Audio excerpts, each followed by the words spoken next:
Where'll you be going? Texas? Damn, son, where'd you find this? Go on, make it happen. And now here's Steve and Michelle.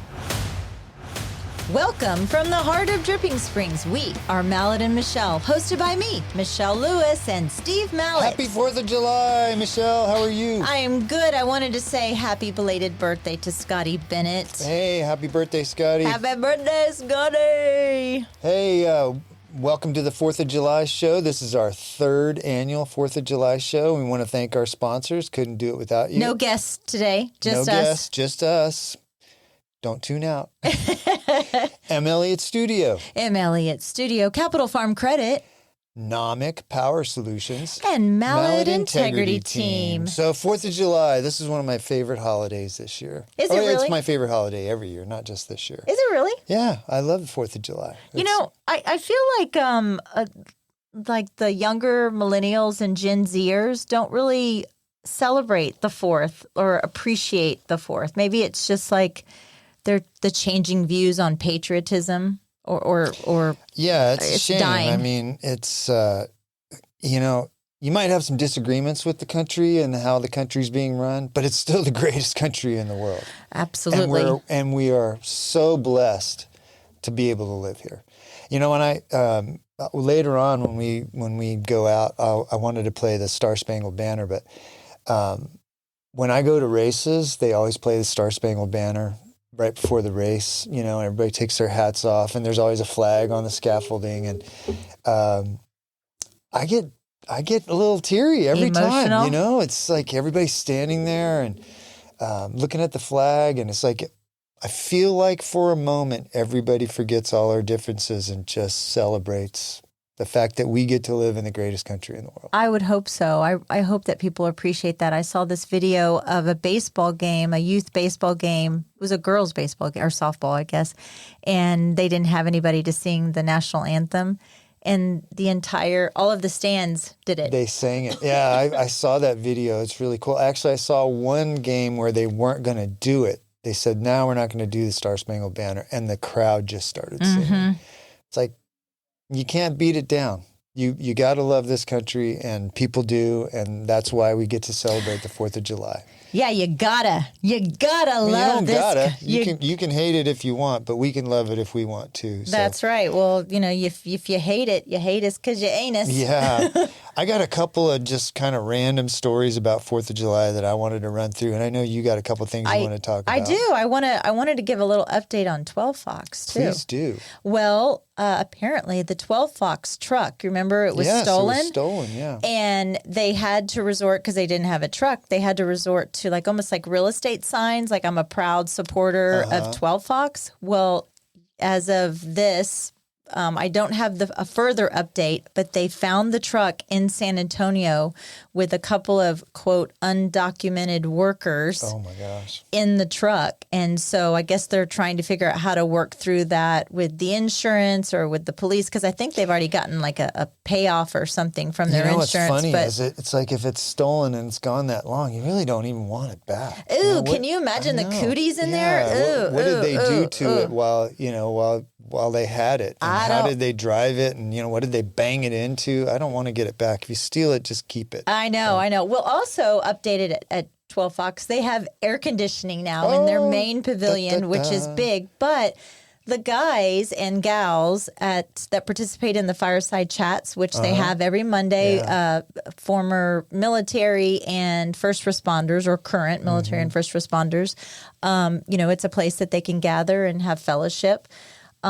They kind of all pitched in and put that together. But also I was talking to Stacy, and Stacy said that Fireside Chats, they're looking for or need food sponsors for that night. Anybody can sign up. They would love it if businesses would sign up, but anybody can sign up to kind of help sponsor that. And then one other little thing, they're going to have a fireworks show on the 4th. So this episode comes out on the 2nd. It's called their 1776 show. It's going to be about a 40-minute fireworks show. That's a long time. With 1776 fireworks going off. 1,776 fireworks. That's Yeah. really cool. 12 Fox and Joe, they're some of the most patriotic people that I know. And this community does support them, which is great. I've learned so much from the two of those people. They're really special. There's a couple of people that you meet, you know, I don't know, only maybe a couple times in your life. And they are just what my grandfather used to say, just good people. Yeah, and they have a heart to serve the community, which I love. Absolutely. So, here, I got a couple random things for you about the 4th of July and just being patriotic. Okay.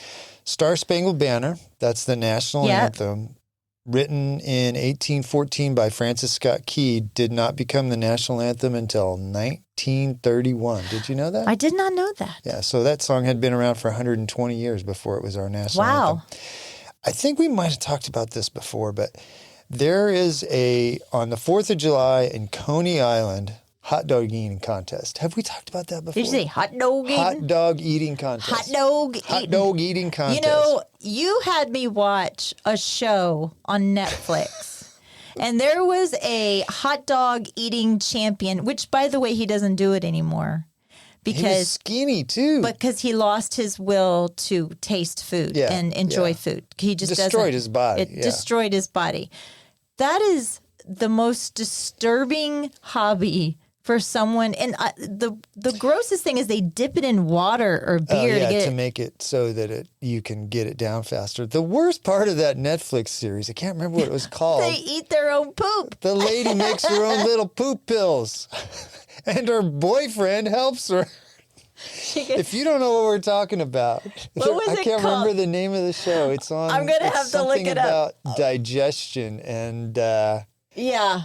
Well, I felt bad for those people. They must have, when that came out, their family all looked at each other and went, "What the hell? She's making her own poop pills?" Wasn't it called Poisoned? No. The Dirty Truth About Your Food. Oh no, that's the other one that they were telling me that I have to. Oh, it was like gut, right? It was something about like your that. gut. Something about your gut. There was a couple things that kind of made sense, and there was a couple things in there that were just wacky. Before we finished it, I had told a couple people, "Hey, I'm watching this great series," and then when I got to the end, when I was like, "Oh, I shouldn't have told people she's eating poop pills." Hack Your Health: The Secrets of Your Gut. That's what it was. We totally went off. Yeah. All right. Coney Island hot dog eating contest. They have in 10 minutes you eat as many hot dogs as you can. Just there's a men's contest and a women's contest. Just take a wild guess how many hot dogs they eat. Guess the women's first. Oh, the women's. Okay, so like in a minute? 10 minutes. Oh, 10 minutes. 10 minutes? 10 minutes. Okay, 10 minutes. Okay, so if there's 60... It's a lot of math, I'm going to Michelle. say, it is math. I'm too pretty to do math. I want to say like a women, like it's got to be around 100. No. Nobody's ever done 100. Oh, that's a lot? The world record is 76. Okay, I was just... Joey Chestnut, who has been, since 2007, he has won it every year except one. This guy, Joey Chestnut. This last year, I think he did 72. The most he's ever eaten is 76. For women, it's this woman, Miki Sudo, and she did 48 and a half. That's a lot of freaking hot dogs. I don't think I've eaten 48 and a half hot dogs in my entire life. Like ever. I'm. You know what? I'm probably with you. I think that's a lot. Although one of our favorite, we called it the WT meal. One of our favorite meals growing up was beanies and weenies with cornbread on top. Do you know what I'm talking about? Corn dog? No, it was like beanies and weenies. It's like pork and beans with hot dogs, cut up hot dogs, and then you pour the cornbread mix over the top of it and you bake it. Oh, it's actually delicious. It's delicious. Or you could do a sausage too, so it's good. Yeah. The prize that these guys, when they win this, they get the mustard belt. It's this big, like, WWE looking belt that they win.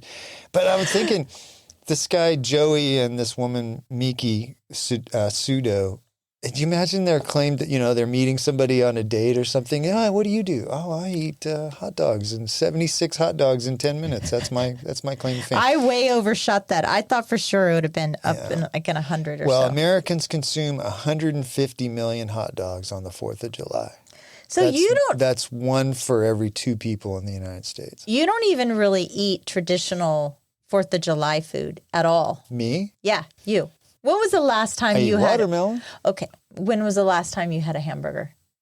Long time ago. Like At least 20 years ago. there's Long time nothing. ago. I like to make my own burgers, so I like my own. I don't mind a hamburger. I just decided that red meat wasn't really working for me. So it's easier. You know me. If I give in a little, Oh yeah, I'm true. Gone. That's Yeah, true. so. That's true. That's all right, true. here's a couple more things. In New England, it's a 4th of July tradition to eat salmon. Did you know that? Salmon. I know. I thought that was weird. There have been 27 versions of our current flag.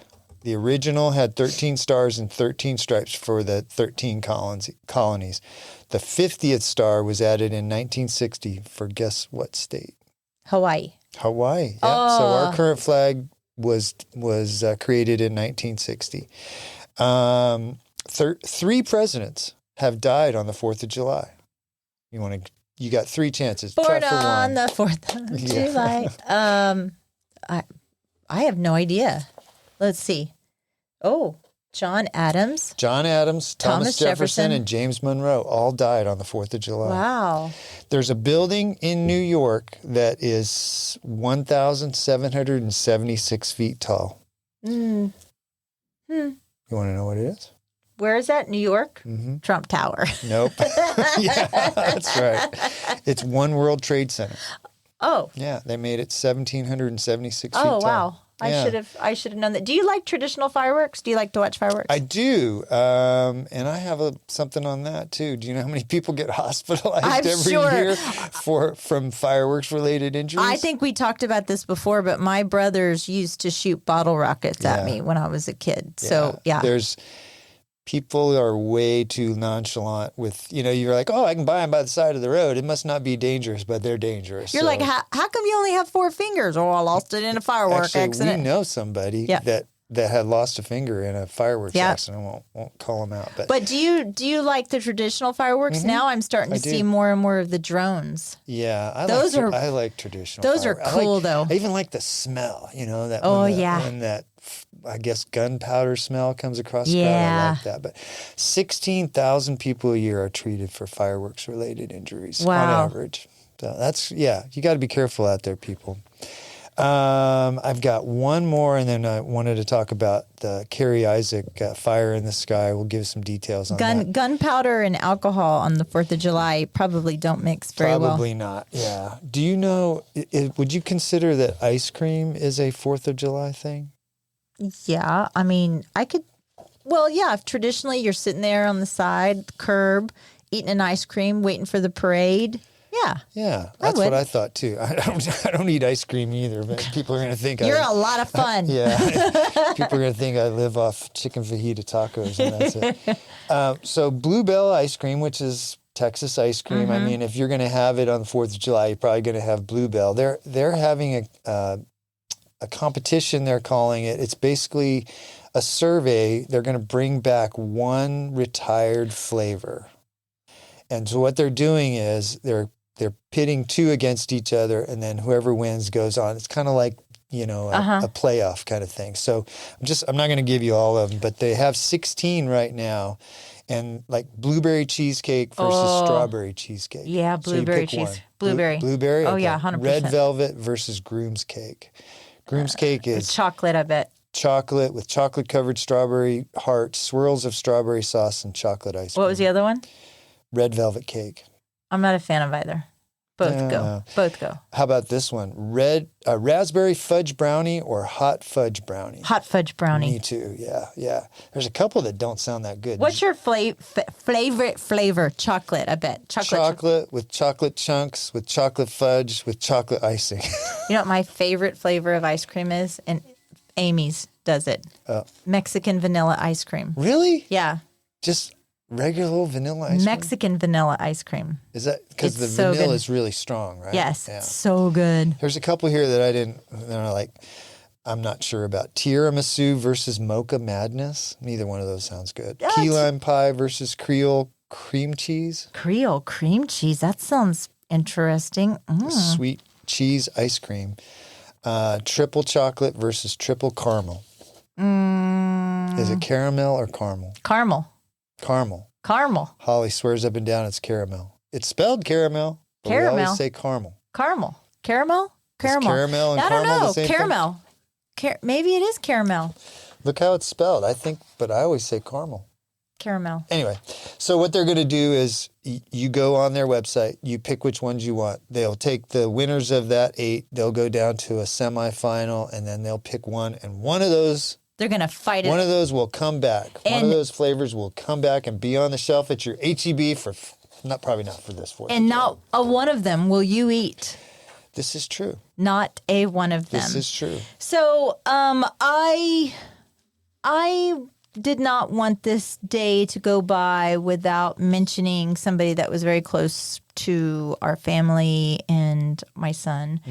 His name was Phoenix Hanna, and he was a rescue swimmer. He served with Tate in Puerto Rico, but they were the best of buds. They were always getting into shenanigans and FaceTiming Mama Lewis and up on water towers or jumping into bodies of water they weren't supposed to, or diving into caves or whatever. And Phoenix lived his life to the max, 100% of the time.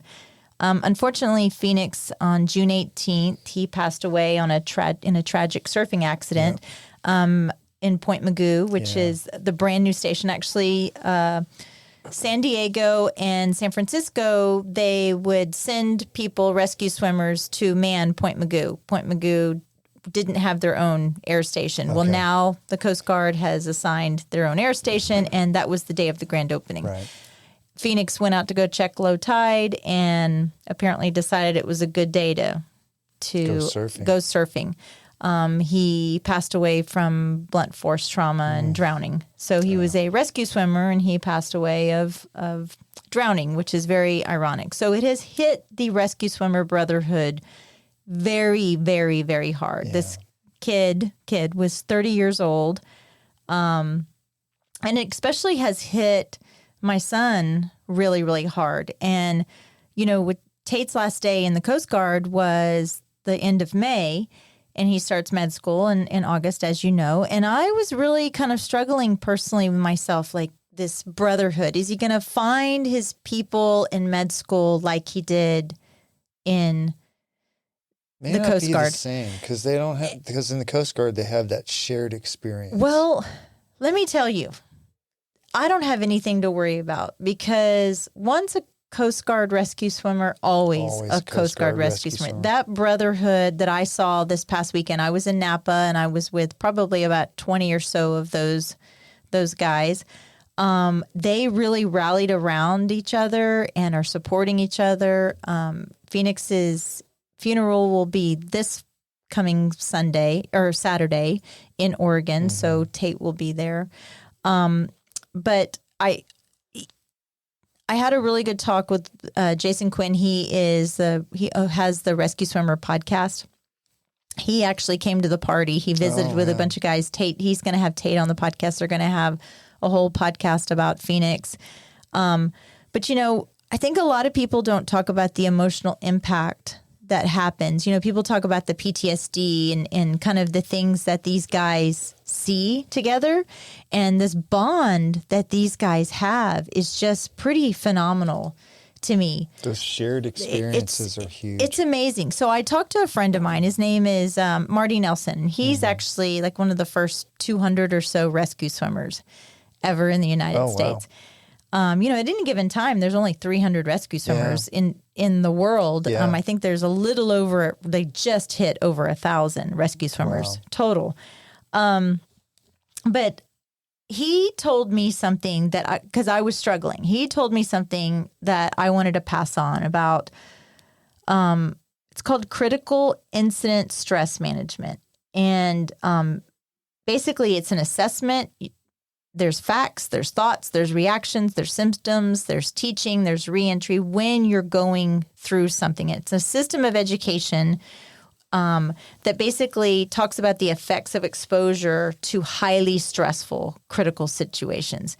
And these guys, because they're all, there's been one female rescue swimmer. These these guys have this battle brother type mentality, right? And what he explained to me is that swimmers will only listen to swimmers, cops listen to cops, nurses to nurses, et cetera, right? You feel like nobody else can understand what you're going through, well, and what your experience and that's is. what he said. He goes, everyone else just, quote, doesn't understand. Right. But part of the submission of power, even in anguish, is what he said, is to treat the superior as indestructible.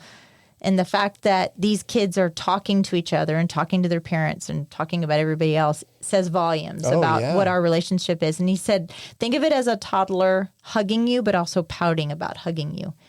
And it's been very difficult for me to kind of wrap my head around it. And he said that all members of military, especially ones that have been in war, and what these guys do, they've been in war. What they do is no less traumatic than being on the front lines in Iraq or Kuwait, someplace like that. They jump into these dangerous waters and they save people sometimes. Sometimes they're not. They're retrieving a body. Yeah. That's talk about a rough situation to endure. He said that they typically mismanage an important piece of the information that they need to grasp, which is role clarity. Right. And so those brothers have an important role in their grieving process, all of them, because they have shared experiences, right? But as a mother, as a parent, right, or as a spouse, I also have an important part to play, because it's my job to make sure, no matter if my child's an adult or not, but to make him feel loved and protected. Sure. I was sitting there talking to Sal, one of the other rescue swimmers, and he said, look, he goes, I knew Phoenix like in passing, but he goes, my reaction to this is because of how Tate and Curran and some of the other rescue swimmers have really been affected. How hard they've taken it. And he goes, Michelle, or Mama Lewis, you don't understand the amount of death that we have seen. And he goes, and it's not the fact that, you're just a dead body laying in a boat or floating in the river. He goes, arms blown off, heads blown off. I mean, it's not just the occasional cruise ship patient that has had a heart attack that we have to go pick up. He goes, the amount of death that we have seen and how we have had to protect ourselves and wall ourselves off from that. And he goes, and now we're dealing with the death of one of our brothers who has also experienced all that death and trauma.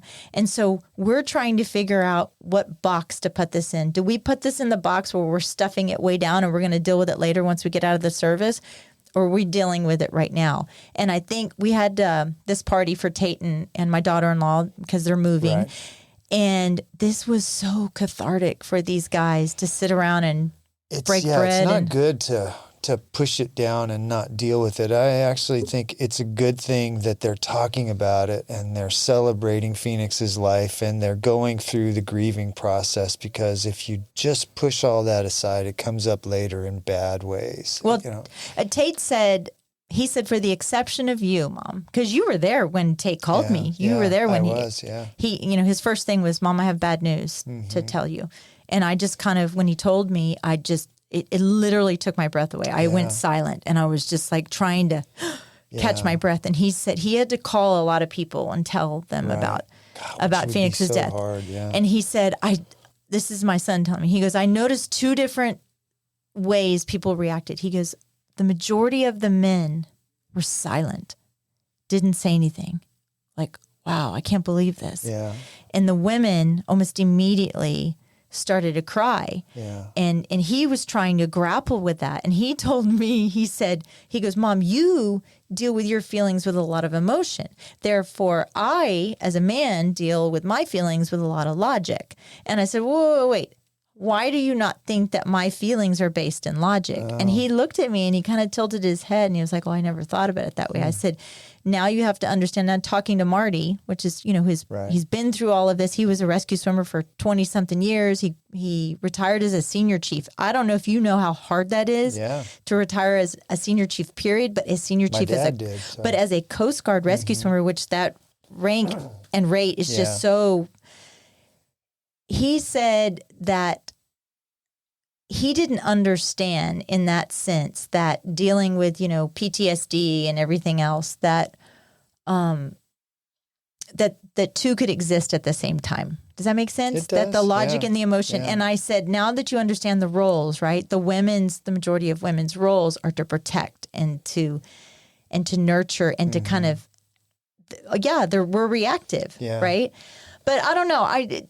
It's kind of ironic in the sense that we're talking about this on our July 4th episode, in the sense that, I mean, look, this is why we celebrate this. Well, I was going to say the sacrifices that have been made by men and women around the world for us to be able to celebrate on the 4th of July, that we get to live in this great country and we get to eat hot dogs and watch fireworks and all those things. You need to set some time aside to remember the people that gave their lives so that we could do that. Yes. Because none of that comes without sacrifice. No, and it goes without saying, I said it at the beginning, but this was not service related. But still, yes, he didn't die like on the battlefield, but he was a person that was giving his life serving others. Yeah, and I think in the military. That's kind of what some of this almost, it doesn't make sense to some of these guys because of how many times they've put their own life in danger. Right. My son included, he got an accommodation medal for putting himself. I remember him telling me, actually, the pilot was there.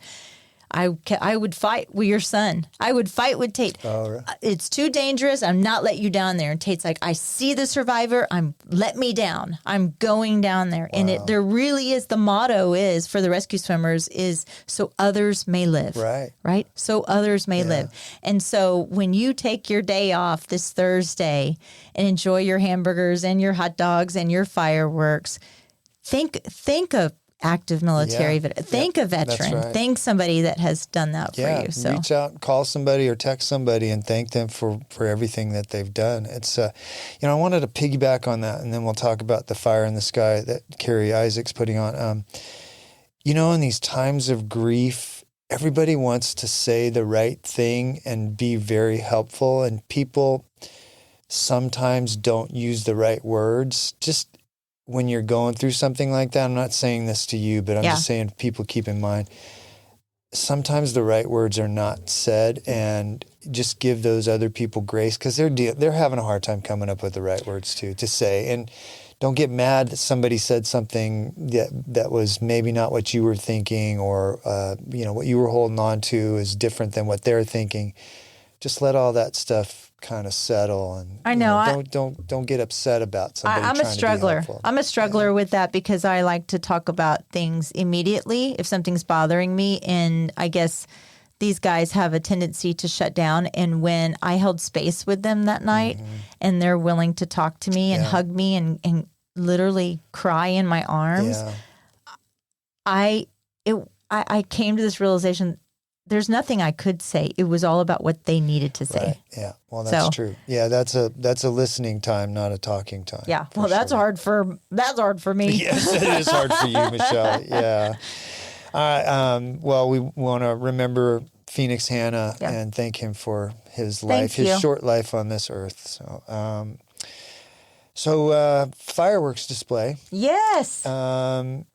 It's one of my favorite parts of 4th of July, and we have one here in Dripping Springs. We went a couple years without one. I don't know if people know that. There were a few. We used to have one that I think the city city put on. They did it at the Ranch Park. No, but I think the Isaacs always did that one. No, this was a few years ago, like 15 years ago. Because I remember when my kids were little, we went over to the soccer park and spread out a blanket. I think the city did that then. But then there was a few years we didn't have it. So now Carrie Isaac, for the last couple years, has done Fire in the Sky, they call it. I think the last couple of years they've done it at Hog Heaven, which is over off South Ranch Road 12.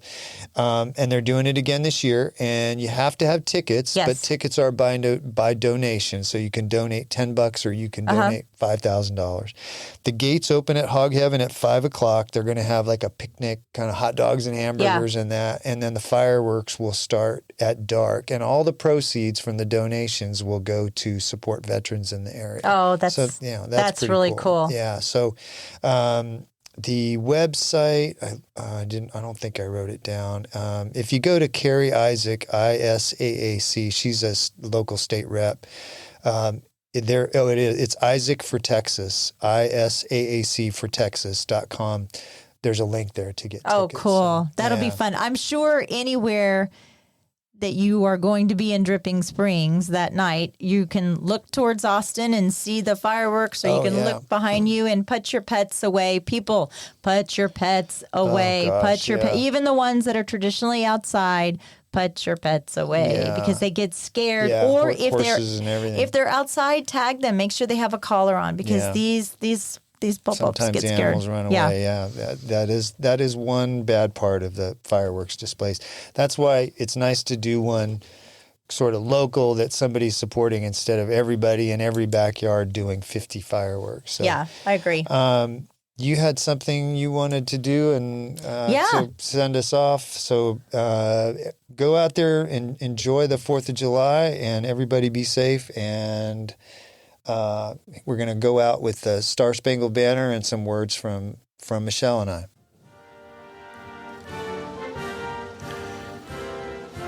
Today, we celebrate the birth of our nation and the freedoms we cherish. It's time, more than ever, to come together with family and loved ones to reflect on our shared values and honor the sacrifices made for our independence.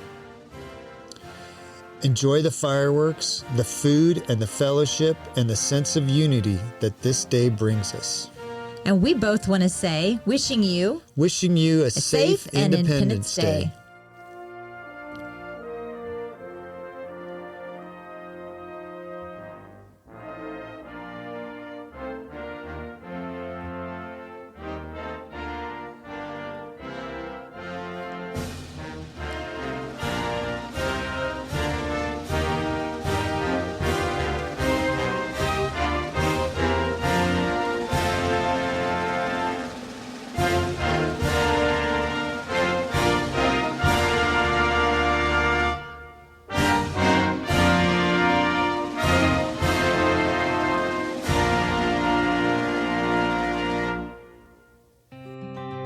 Ready to turn your land dreams into reality? Look no further than Capital Farm Credit. Need a loan for your perfect piece of land? Capital Farm Credit is there for you.